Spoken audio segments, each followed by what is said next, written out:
résurrection de la fille de Jaïrus, selon l'Évangile de Marc. Jésus, après avoir traversé le lac, se retrouva entouré d'une foule immense qui s'était rassemblée pour le voir. Les gens étaient attirés par sa réputation de guérisseur et de prophète, espérant assister à un miracle ou recevoir une parole de réconfort.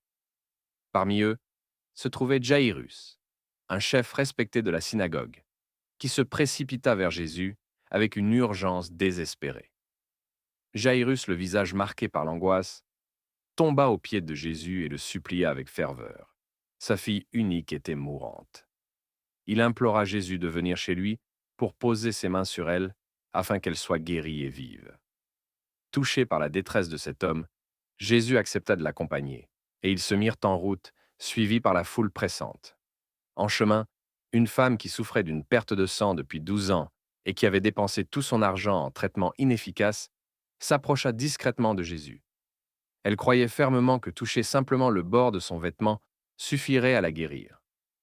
Dès qu'elle le fit, elle sentit dans son corps qu'elle était guérie de son mal, et Jésus, conscient de la puissance qui était sortie de lui, s'arrêta pour la chercher dans la foule. Alors que Jésus parlait encore, des messagers arrivèrent de la maison de Jaïrus pour annoncer la nouvelle tragique. Sa fille était morte. Le désespoir menaçait de submerger Jaïrus, mais Jésus, avec une voix pleine d'assurance, lui dit de ne pas craindre mais seulement de croire. Cette parole réconfortante raviva l'espoir dans le cœur de Jaïrus, et ils continuèrent leur chemin vers sa maison. À leur arrivée, la maison était remplie de pleurs et de lamentations. Jésus, cependant, déclara avec une autorité tranquille que la fillette n'était pas morte, mais simplement endormie.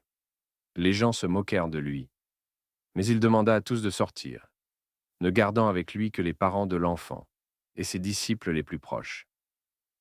Dans la chambre où reposait la fillette, Jésus prit sa main et lui dit doucement « Talitha koumi », ce qui signifie « Jeune fille, lève-toi ». À ces mots, la fillette se leva immédiatement et se mit à marcher, laissant ses parents stupéfaits et remplis de joie. Par cet acte, Jésus démontra son pouvoir sur la mort, renforçant la foi de tous ceux qui avaient été témoins de ce miracle. Crois seulement. Nous espérons que cette vidéo vous a plu. Merci de l'avoir regardée.